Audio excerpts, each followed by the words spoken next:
plus of ones on my head. I don't think I'm finna make it. It's cold. The old me is dead. Oh, so right now we're in Monte Largo. We're evangelizing, doing door-to-door evangelism.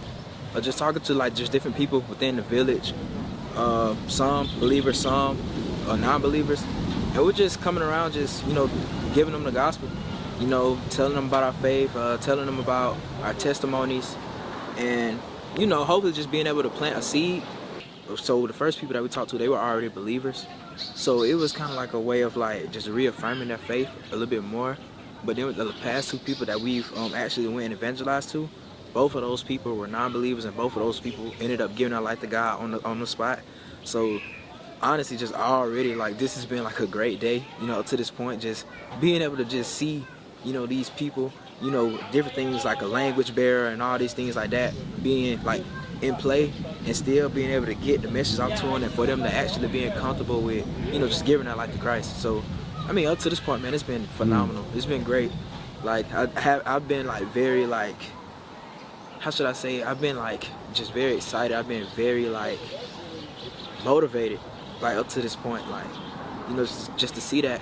Like I even seen like people like when we first started talking to them, like their heart seemed hardened, and like as we're speaking to them, you could just see it just melting away. Like you could just see it just all in their eyes, like their eyes get the glimmering, and like it's kind of like their whole like body language and their just overall just vibe just changes whenever you're just telling them about the Lord. We met this guy who was like just extremely resistant towards Christ. He kind of was saying like he liked the ways of Satan, but he did not like the ways of God. So God showed him a vision, and he said that if he didn't, repent and turn his life around, that Satan was going to try to take his life. Instead of him, repenting and things like that, he was still resistant. And so, like God had said, Satan came and tried to take his life. So he's riding on his motorcycle in a big truck. He didn't specify what type of truck, but it was like a huge truck came and hit him. And essentially, I'm thinking all of his nerves was gone. Like how he worded it was that he said all of his body was loose, which I'm thinking means that he was like paralyzed. So he told God that if he only took his arm and restored the rest of his body, that he would, repent. So that's what God did.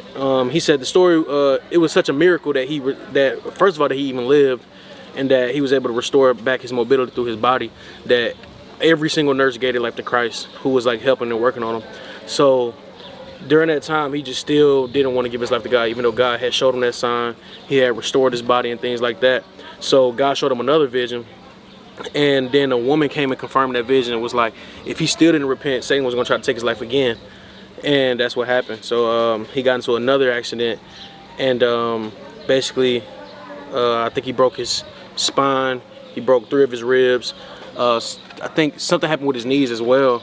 And during that moment, God restored him again, and they invited him to this church through some lady, I forgot her name, and essentially he ended up giving his life to Christ.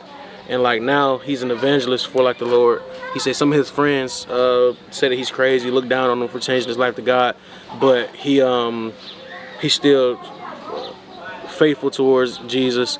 And he has like a slogan. He's like, he'd rather live 5 years poor in bad conditions while having Christ than living like the best life imaginable but not having Christ.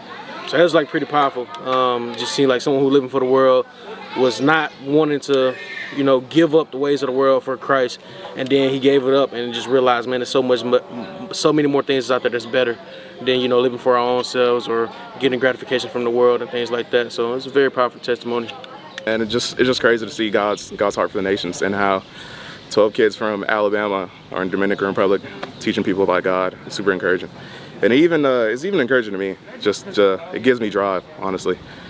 I know we see like the Great Commission in the Bible written in words and scriptures, but it just feels 10 times real, like when you're actually in it, doing it. And I'm super happy, man. I'm super happy. But yeah, we're just giving them our testimonies, letting them know how far God rescued us. And I feel like we knocked on the door, and there was a young lady who thought she was just in too deep with sin, and that's not true. Like God rescues all people, all different types, come as you are. And like what Zod said, he said God takes us how we are, but he doesn't leave us how we are. So I thought that was super cool message and experience. And I'm just thankful for everything.